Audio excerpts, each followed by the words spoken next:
Sizlarga gapimga javob. Bunaqa ikki etajli xonadonni hozir bitta narx aytaylik ekan, unaqa narxda 100% gapimga javob topa olmaysiz. Nech pul ekan? Shunda yonida bog'cha ham bor. Mana 67 ko'rishingiz mumkin. 67 qilib beramiz. Mana bog'cha. Nech pul? 67 qilib beramiz. 67 ming dollarga mana shu ikkita urinli xonadon sizlarga beraveramiz. Ko'rishingiz mumkin. Hozir sizlarga polniy obzorni qilib. Xonasi bor 4 ta 3 ta deb o'ylaysizlar. 5 ta xonadan iborat plus oshxona bo'ladi. Kirganimizda podvalimiz bor bu yoqda. Hop, yo'lidan chiqqanimizdan keyin o'ng tomonimizda birinchi zalimiz bo'ladi. Ko'rishingiz mumkin. Ashundan chiroyli, ancha-muncha. Hop, mana zinlar ham keng-kengdek ko'rasizlarmi? Bu yerda bitta xonamiz bor bizning, ko'rishingiz mumkin. Mana. Hop, bu yerda sanuzelimiz bor.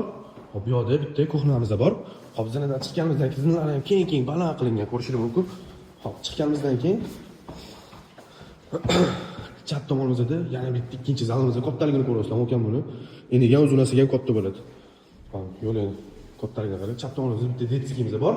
O'rtada bitta sanuzelimiz ikkinchi etaj. Hop, bu yerda bitta spandimiz bor.